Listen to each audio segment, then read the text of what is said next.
Welcome back to a part 2 of the today's sneak peek into Kamigawa Neon Dynasty. Again, coming out on the 18th. Where we left off, we've gotten through white, blue, and black cards. We're going to go ahead and start with the red cards for Kamigawa Neon Dynasty, released for Monday, January 31st. So with some caffeine, we are now ready to begin our journey. Alright, our first card, here we are, is Bronzeplate Boar, a 3-mana artifact creature. It's an equipment creature as well, one of which must be red, but on its own, without its equip effect, is a 3/2 with trample. So just that way I'm evaluating this before I'm getting into its equipment. It is a 3-mana 3/2 with trample if you're not equipping it. I think that's not a good card. You have to buff it for it to be good. It's a boar, so if that's a creature type that they chose to go with this for this, there's not a lot of synergizing with other cards that buff maybe particularly boar cards or give other boars you control something. So not a very good card, just evaluating on its own. It's not terrible. It's just not a card that you'd want to run just because red synergizes with, you know, goblins or at this point vehicles. So let's see what it does for equip. For 5 mana, you can equip this to a creature and give it +3/+2 and trample. So if I'm evaluating it based on its equip cost, I want to also point out that I evaluate these as the reconfigure cost plus its converted mana cost for the actual card itself. So for 8 mana, target creature gets +3/+2 and trample. And if that's how we're evaluating this, I don't think that makes this a very good card. I think that makes this a terrible card. So at first, it was a 3-mana 3/2 with trample. Not terrible, not great. 8 mana, if that's how I'm choosing to evaluate it. 8 mana +3/+2 and trample, terrible card. Get out of here. It's gone. Moving on. Next card we're going to talk about is Invoke Calamity, which has heavy devotion to red, which is that it's a 5 mana, 4 of which must be red.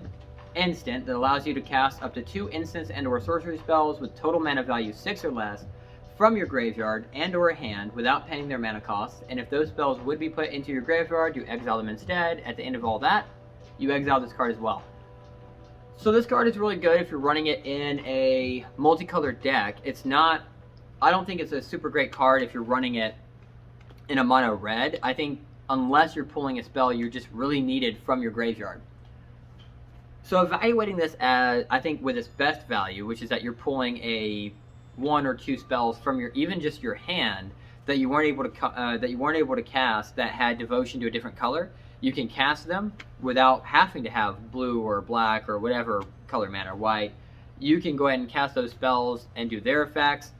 The only problem is that, of course, they must be instants or sorceries, so this isn't going to help you establish any sort of board control. This is more, especially with the art and the name of the card, I think that this is more for, like, I'm destroying creatures or I'm just destroying things that my opponent has this turn, so you're spending a turn to answer a few things that you haven't had an answer for yet. But I think that this is a good card in a multicolored deck, but I don't think it's a good card in a mono red. And then the problem comes in that this has heavy devotion to red, so you had to have a lot of red mana out to cast this spell, which makes it even more situational. So I think overall, I think that my issue with the card is that it is heavy into red, but it is better if you are playing it in a multicolored deck. So overall, my take on the card is it's a very good idea for a card, and if you're using it to pull some stuff out of your graveyard, is also still a good card. But I think it's a hard card to run in a deck if you really needed something that was in your graveyard. Why not? I mean, unless it's in a commander deck, why not run another copy of that card that you needed? So this is a good utility spell. If it didn't have so much devotion to red, I'd say it's a good card.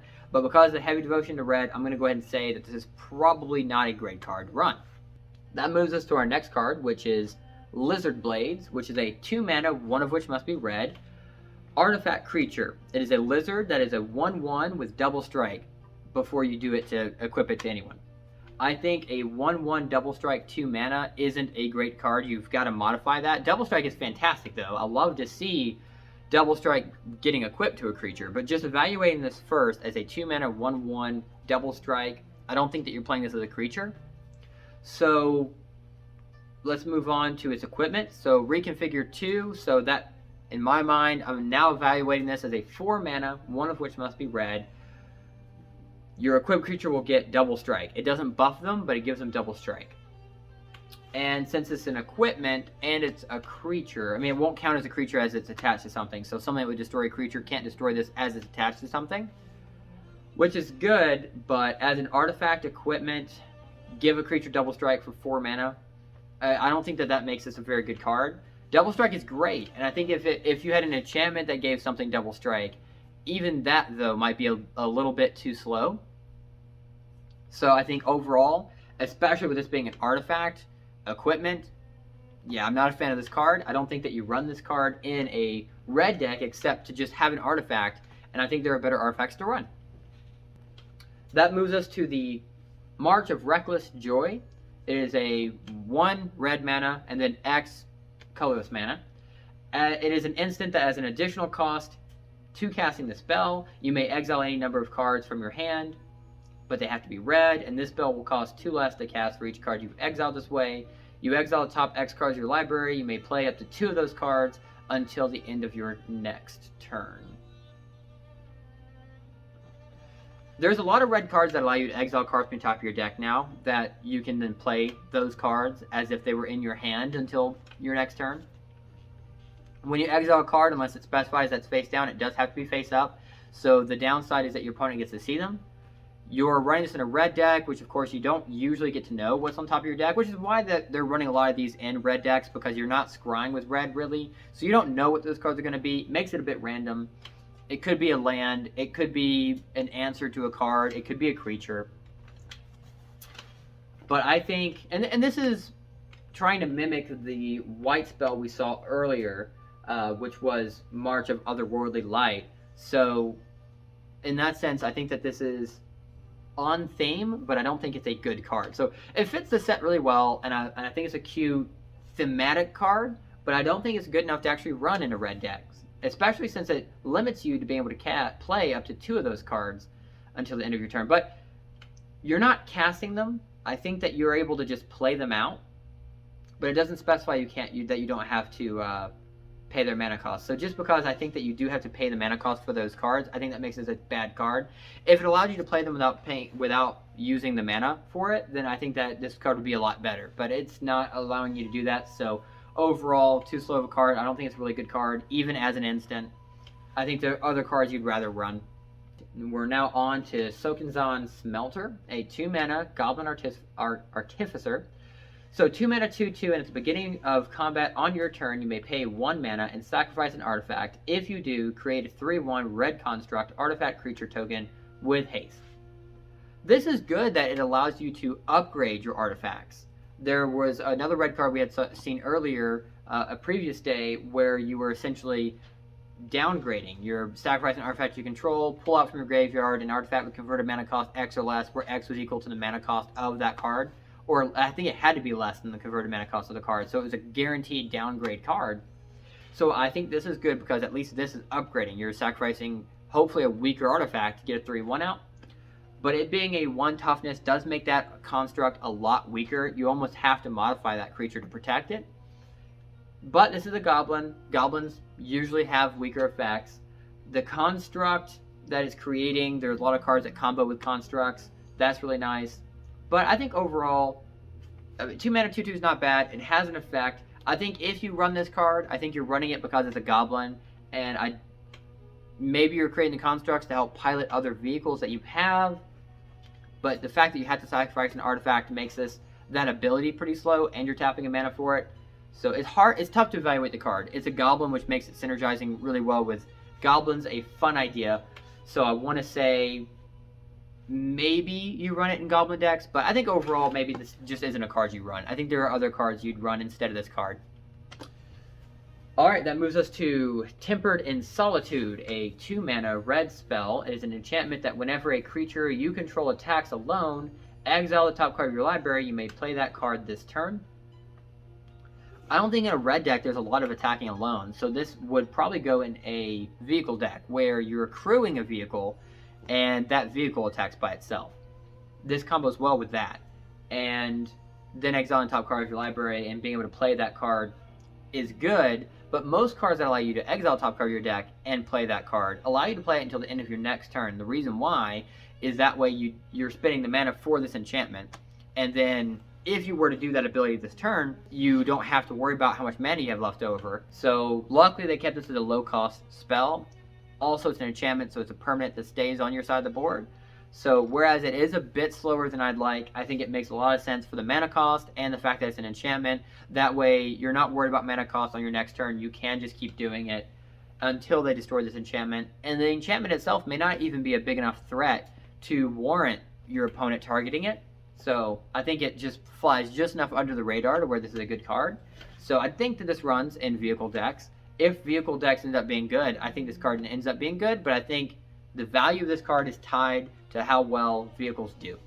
Alright, let's move on to our next card. Twinshot Sniper. A 4-mana Goblin Archer. It is also an artifact creature though.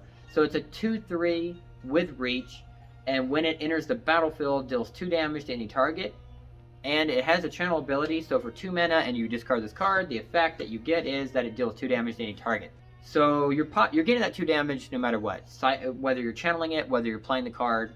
It's a goblin, which again, synergizes well with goblins. One of the first goblin artifact creatures that I've seen, because since most goblins are just red cards. And as a 4-mana 2/3, even with reach, even with dealing 2 damage to any target, I think that's way too expensive for any goblin. So I think ends up being a really slow card. I think that what they're maybe what they're valuing here is the fact that it's an artifact, and that synergizes well now with your what will probably be your red deck at this point, which is a vehicle goblin combo deck. So if this synergizes well with it, great. But even with all the cards we've seen so far, I think this card ends up being too slow, too high of a mana cost. I don't think that you run it. It's one of the few cards that have reach. I get the value since not a lot of goblins have reach, but I'm going to say this is too high of a mana cost card to run in your deck, even the vehicle deck I think it's meant to go into. Alright, our last red card is Uprising Renegade, a 2-mana human samurai, 1/3, that gets +2/+0 for each other modified creature you control. So if it was a goblin, I'd be more excited about this card. 2-mana 1/3, not great. I think I'd rather it be a 2/2 for 2 mana. It has more toughness, which allows it to stay on the board longer. But the reason why they've lowered the toughness is because they are expecting you to get +2 for, on the power for each modified creature you have. Samurais are modifying each other a lot in this set, so it's hard for me to picture this samurai deck. I think the samurai deck is meant to be maybe red-white mixed in with vehicles. But my favorite vehicle deck I'm seeing in my head is a goblin vehicle deck, which I almost feel like is just a straight-up mono red deck. And if you run a vehicle red-white with samurai instead to pilot these vehicles that are also modifying each other, I can see this card being a decent card for 2 mana. I can see that. I just don't know if I see the deck. So again, this is one of those other cards that I think are really dependent on another deck doing well. You at least need samurais to do well. Doesn't need to necessarily be a vehicle deck. You at least need samurais to do well, because this is going to buff itself if you're able to modify multiple creatures. Say you only have one other modified creature though, a 2-mana 3/3 is a good card. So I think this card ends up having its value as long as you've got one modified creature. But since it's a constant effect, keep in mind, if you lose a modified creature while it's on the board, it immediately debuffs. So that makes this card a lot more situational, because if it was just when this enters the battlefield, get +2/+0 for each modified creature that you control, that would make this a lot better of a card. But it's a constant effect, so it's constantly getting itself buffed and debuffed. So it's tough to evaluate that, I think, just overall. So I'm going to say not a bad card, so long as samurai decks at least pop off well. Alright, that moves us to our green cards that were released. The first one is our Bamboo Grove Archer, which is a 2-mana enchantment creature. It's a snake archer that is a 3/3. It has defender and it has reach. And it has a channel ability for 5 mana. You discard this card. It destroys target creature with flying. For 5 mana, that is a very situational card. It reminds me of... I feel like it's Clipped Wing is the name of the card. It's a green spell, just like this. 2 mana. destroy target creature with flying, I think. And if I'm right about that, that makes this card really bad. For 5 mana to destroy target creature with flying, I don't think that's a very good card. But 3/3 2 mana reach is good. The problem is that defender effect, which for those who don't remember, defender means that you cannot attack with it. It must defend. That being said, you're not forced to defend yourself if someone attacks you. It's just that this card can only be used for defense. So it can only be used as a blocker. So a 2 mana 3/3 reach that can only block for you, also not a very good card. So just overall, not impressed with the card. I think that even if you buff the card, which is what I think the snakes are meant to do here, I think that even after that point, I don't think that this card ends up being a very good one. So our next card is Generous Visitor, which is a 1 mana, 1/1 spirit, green creature, which is whenever you cast an enchantment spell, put a +1/+1 counter on target creature. That's a cute card. This is not sticky enough, I think, for it to be really good, but for it to be 1 mana, you can get it out, if you can get it out on turn 1, before you started playing your saga enchantments for green, I think that's great. And you being able to put a +1/+1 counter on another creature, again, since that counts as modification, there are other cards that care a lot about modifications, and with my favorite card of the set so far, the West Tree, I think this combos really well with that card. So just because I want to run it in that deck, I say this is a good card. You run it in that deck, I think. It's a 1 mana card. You play it, you want to get it turn 1. You pretty much have to play it early in the game, though. And what I hate about that is that if you draw it later in the game, you're going to want cards that help you get rid of this card and trade it out for something else or for a better ability. So as long as you get early in the game, great. If you get it later in the game, unfortunately not so much. So I think this is one of those cards where you try to run it, see if you can get out early in the game, but otherwise it's not a good card. So it's an okay card. The next card we're going to talk about is Geothermal Kami, which is a 4 mana, 4/3 spirit creature, which also, once it enters the battlefield, you may return an enchantment you control to its owner's hand, and if you do, you gain 3 life. This is good. This is I see this running one of 2 ways. One, it's a 4 mana 4/3 when you enter, return an enchantment you don't like to its owner's hand. But more realistically, what I see this as is a 4 mana 4/3, return a saga that almost got completed back to your hand so you can replay it again. So you get those first 2 effects. You'd have to play it before you have your next draw phase where it turns into a creature. But if you play this and you can return that saga back to your hand right after you've drawn and you've done its second effect, then this combos really well with it. I like that combo. I think the value ends up being really good. A 4 mana 4/3 on its own isn't really great. You'd want it to at least be a 4/4, even then, not really great. I think for the most part you want a 4 mana 4/5, but I think the ability probably makes it well. I mean, the gaining 3 life in my mind is just an added bonus to the card, and I don't think it is entirely necessary, because I think, again, you're returning an enchantment you control to your hand is what I think's happening. So that's my take on the card. I like the card overall. The green cards are coming out with some pretty good ones. I like it. Alright, our last green card for the day is Kappa Tech Wrecker, which is a 2 mana Turtle Ninja, 1/3. 2 mana ninjutsu effect as well, so it's the same cost either way. When he enters the battlefield, he enters with a death touch counter on himself, and whenever he deals combat damage to a player, you have the option of removing a death touch counter from it, and when you do that, you exile target artifact or enchantment that player controls, so whoever you dealt damage to. So I think this is probably better seen if you use this ninjutsu ability, 2 mana, ninjutsu this card out, and immediately remove that death touch counter from it. So you're playing this card specifically to exile an artifact or enchantment that the defending player controlled, because again, ninjutsu means you've guaranteed that this card isn't going to be blocked, because you're replacing it with an unblocked creature. So, I think that makes this really good, and it's a 1/3, so I like that. I don't think that you run it with actually using death touch. I think you're only using it to do the ninjutsu, remove the death touch counter, and immediately get rid of something you don't like on the board. And if you can, you ninjutsu again and pull that card back to your hand so that way you can do that again later. So I like the replayability of that card if you can synergize it with other ninjas really well. Personally, if I run a green deck, I think I'm running a value green spirit deck is what it seems like I'm most excited about. So I like the ninja card. It's really good for a ninja card. If you can run that in a ninja deck, great. I think there's a better green deck out there though. So, but evaluating this by itself, good card. So that's all the green cards we're going over for today.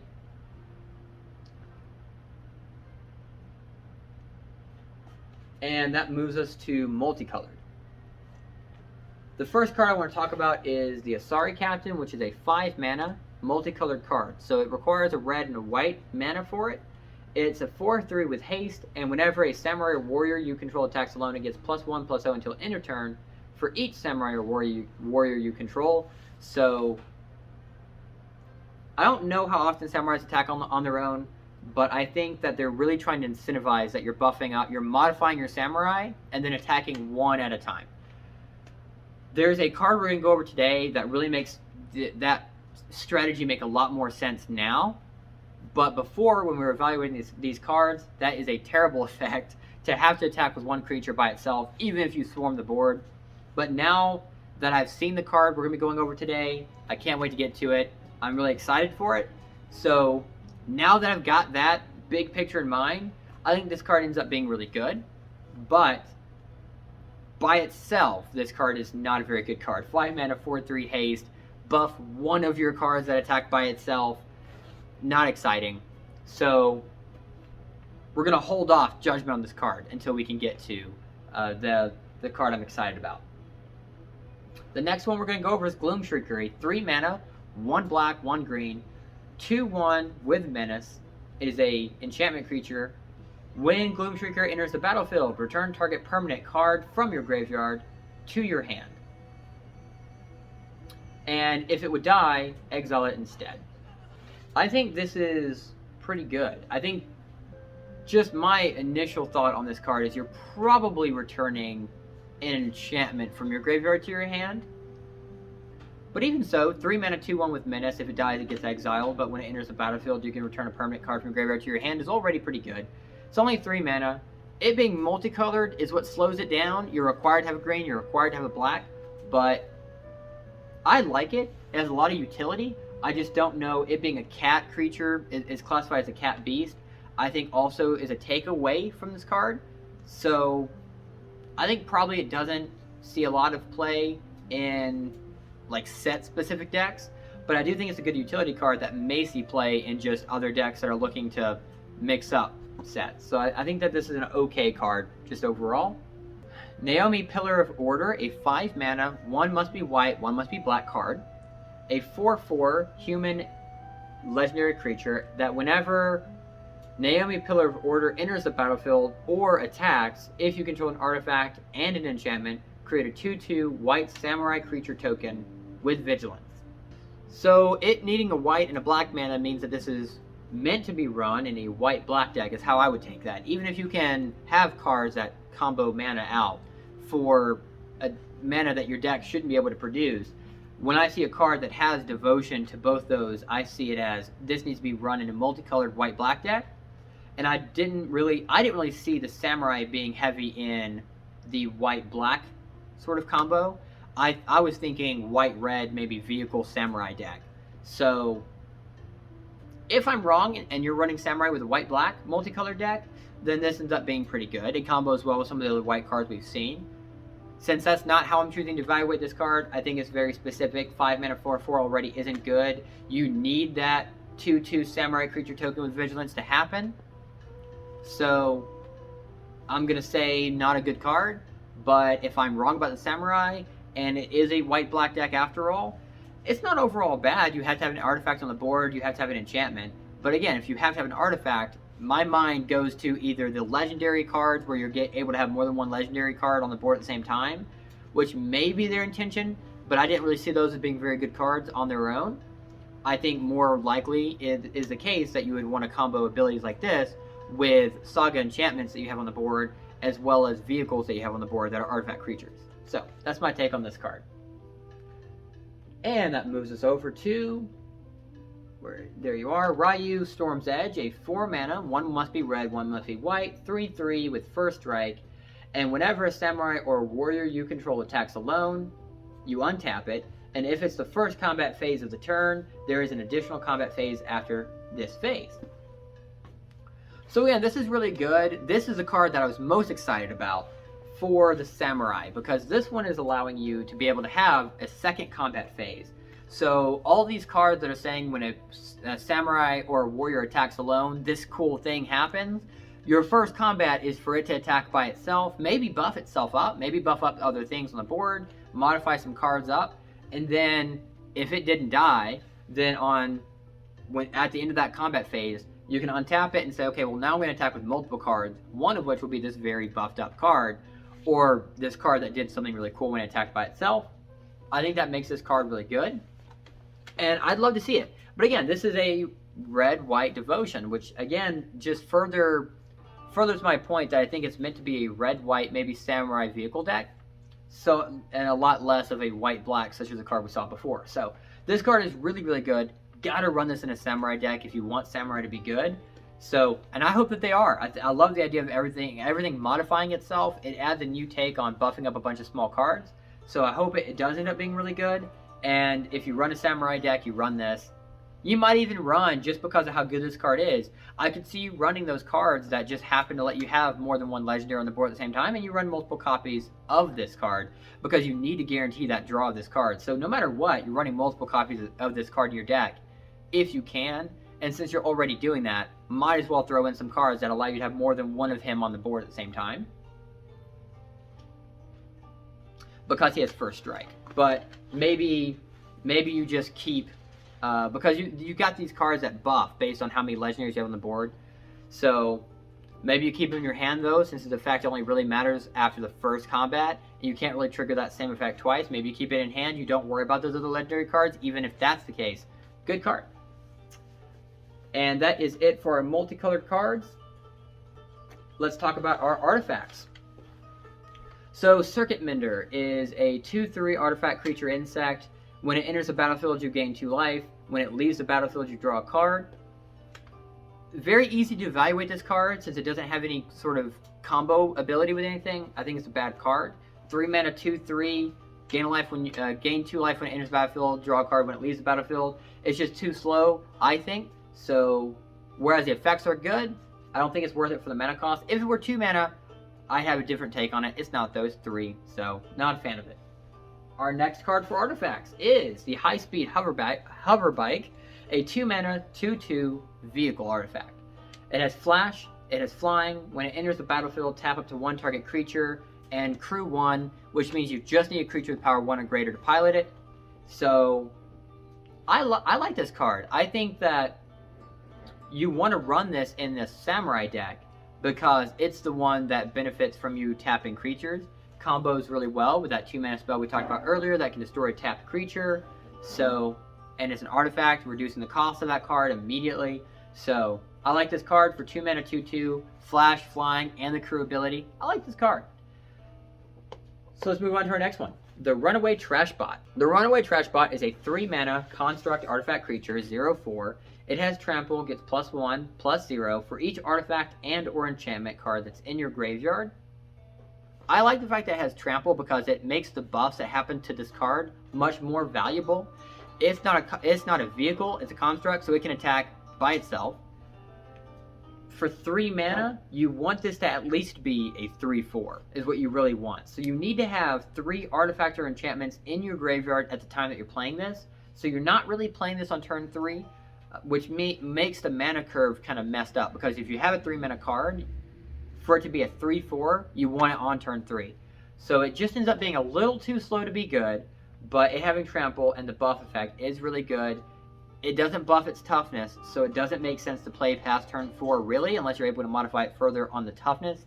So it's a turn 3 or turn 4 card that you're more than likely playing on turn 4, I think, at best. So I think it's just a little too slow. And that does it for our artifacts. Let's move on to our enchantment sagas. The first one is a white enchantment saga, 4 mana, that target creature you control gets +1/+1 and gains flying until end of turn. And then the second effect is to do the same as the first effect. And I think that ends up being a little slow. You're really just giving it flying.